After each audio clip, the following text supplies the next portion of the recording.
Inauthentic content का नाम लेकर कभी भी आपका चैनल डीमोनेटाइज हो सकता है। हजारों चैनल्स की अर्निंग ऑलरेडी डूब चुकी है एंड 90% चांस है कि नेक्स्ट नंबर आपका भी हो सकता है, क्योंकि यूट्यूब की ये पॉलिसी ही ऐसी है। बिना किसी वार्निंग, बिना किसी नोटिफिकेशन, बिना किसी भी बात के डायरेक्ट आपको ऐसी मेल आएगी और आपका चैनल डीमोनेटाइज हो जाएगा। ये सब कुछ हो रहा है इनऑथेंटिक कंटेंट की वजह से। अब यूट्यूब तो क्रिएटर्स की नहीं सुन रहा, बट क्रिएटर्स को यूट्यूब की सुननी होगी। ये समझना होगा कि आखिर इनऑथेंटिक कंटेंट यूट्यूब के अकॉर्डिंग क्या है। तो अगर आपको इस पॉलिसी के बारे में अच्छे से नहीं पता तो ये वीडियो जरूर देख कर जाना, आपकी यूट्यूब पर की गई मेहनत बच जाएगी। एंड अगर आप सोच रहे हो कि आपका फेस ओरिजिनल है, आपकी वीडियोस में आपकी वॉइस ओरिजिनल है, आप एआई का यूज नहीं करते हो, अब तक कुछ भी ऐसा आपने वीडियोस में नहीं किया है जिसकी वजह से आपका चैनल मोनेटाइजेशन के बाद डिमोनेटाइज हो सकता है, तो भाई आप बिल्कुल ही गलत हो। बहुत लोग पछता रहे हैं। तो रुको और बस देखो, समझो इस पॉलिसी को, क्योंकि जब तक आपको ये समझ में नहीं आएगा तब तक आप इससे बच भी नहीं सकते। तो अब तक जिनका भी चैनल डिमोनेटाइज हुआ होगा उनको इस तरह से ये वार्निंग देखने को मिली होगी। इस वार्निंग में दो मेन चीजों की बात की गई है, mask produced and repetitive. Basically सीधे तौर पर यूट्यूब ये कह रहा है कि जो भी आपके चैनल पर वीडियोस पड़ी हुई है उनमें मास प्रोड्यूस्ड कंटेंट है या फिर रिपीटेटिव कंटेंट है। अब मास प्रोडक्टिव कंटेंट वो होता है जो कि किसी प्लेटफॉर्म पर बहुत ज्यादा हो जाए। अब हर दूसरा आदमी आज के टाइम पर एआई का यूज कर रहा है, चाहे कोई अपनी वॉइस ही उसमें दे रहा है, बट फिर भी एआई से स्क्रिप्ट्स लिखाई जा रही हैं, एआई से वीडियोस जनरेट की जा रही हैं। बट बहुत लोग तो एआई वॉइस का भी यूज करते हैं वीडियोस में, और इस सब की वजह से मोस्ट ऑफ वीडियोस जो यूट्यूब पर है वो एक जैसी साउंड करती हैं। आपने भी कभी नोटिस किया होगा, आपने एक एआई जनरेटेड वीडियो देखी तो अगली 2-3 वीडियोस आपको उसी तरह की देखने को मिलती है। अब ये सब यूट्यूब नहीं चाहता है कि उसके प्लेटफॉर्म पर हो, क्योंकि एआई से वीडियो आसानी से बन जाती है और बहुत क्रिएटर्स एक दिन में 5-5, 7-7 शॉर्ट्स डाल रहे हैं, 10-10 वीडियोस डाल रहे हैं एक साथ। तो इसकी वजह से बहुत ज्यादा कंटेंट यूट्यूब पर इकट्ठा हो रहा है, और क्योंकि ये वाला कंटेंट कोई वैल्यूएबल कंटेंट भी नहीं होता है, ऑडियंस के लिए किसी तरह की कोई वैल्यू या एजुकेशन प्रोवाइडेड नहीं होती है, तो यूट्यूब के अकॉर्डिंग ये बहुत सारा मास कंटेंट है, और ऐसा कंटेंट यूट्यूब अपने प्लेटफॉर्म पर नहीं रखना चाहता। क्योंकि मोस्टली यूट्यूब पर जो ऑडियंस है वो या तो सीखने के लिए आती है या किसी को कुछ सिखाने के लिए आती है, और जब बहुत ज्यादा डंप वीडियोस यूट्यूब पर पड़ जाएंगी तो धीरे धीरे सारी क्रिएटिविटी खत्म होनी स्टार्ट हो जाएगी। इसलिए मोस्ट एआई कंटेंट जनरेट करने वाले चैनल्स यहाँ पर इस वजह से डीमोनेटाइज होते हैं। बट इसके बाद भी बहुत सारे ऐसे चैनल्स डीमोनेटाइज हुए हैं जो कि 1% भी एआई का यूज नहीं करते हैं। उनकी खुद की वॉइस होती है, खुद की फेस वैल्यू होती है, हर वीडियो वो इस तरह से फेस कैम बनाते हैं, वीडियो में प्रॉपर एडिटिंग होती है, खुद की स्क्रिप्ट्स होती है, ह्यूमन टच स्क्रिप्ट्स होती है, फिर भी उनके चैनल डीमोनेटाइज हो गए हैं। बेसिकली इस सब का रीजन क्या है कि जो लोग अपने चैनल पर एक जैसा कंटेंट बार बार अपलोड करते हैं उन चैनल को यूट्यूब ने ये वार्निंग देकर डिमोनेटाइज किया है। आपने बहुत सारे चैनल देखे होंगे जिनकी एक वीडियो को वायरल हो जाती है, वो अपनी आगे वाली वीडियोस में भी सेम ही काम करने लगते हैं। एग्जाम्पल के लिए मान लो मैं किसी माइक की अनबॉक्सिंग कर देता हूँ और फिर मैं उसके अगली वीडियो में माइक के बारे में बताता हूँ, उसकी अगली वीडियो में मैं ये बताता हूँ माइक को कनेक्ट कैसे करना है। मतलब मैं अपनी वीडियोस में सिर्फ एक ही चीज को बार बार अगर कवर कर रहा हूँ तो वो कंटेंट यूट्यूब के लिए रिपीटेटिव कंटेंट है। जैसे बहुत लोग क्या करते हैं कि कोई एक वीडियो अच्छी परफॉर्म कर गई है तो उसी वीडियो को बार बार अपने चैनल पर अपलोड करते रहते हैं, या ऐसा कर देते हैं कि इंट्रो चेंज कर देते हैं, बीच में फिर से वही वीडियो रहती है और उसी तरह से उसको एडिट वेडिट करके फिर से अपलोड कर देते हैं। तो इस तरह की चैनल्स को भी यूट्यूब डीमोनेटाइज कर रहा है। बहुत सारे चैनल हो रहे हैं, बहुत सारे हो चुके हैं और बहुत सारे आगे होंगे। बस ये दो वर्ड्स ही है मेन, और इनके अंडर आने वाला कंटेंट ही है मेन जिनके चैनल्स को यूट्यूब डीमोनेटाइज करेगा।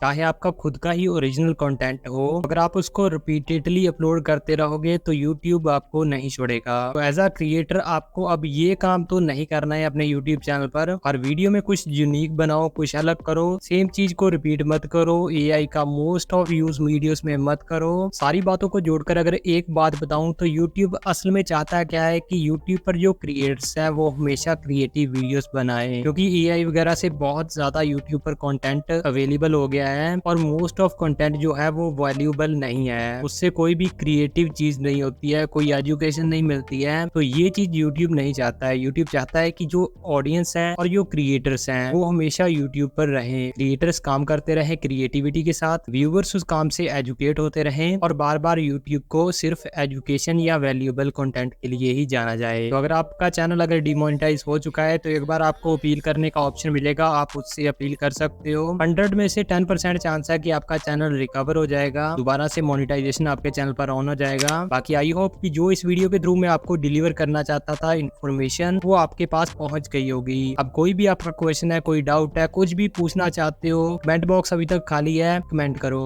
एंड ऐसा ही इन्फॉर्मेटिव कंटेंट देखने के लिए चैनल को सब्सक्राइब कर लो। जल्दी मिलते हैं किसी नए वीडियो के साथ। Thanks for watching, bye bye.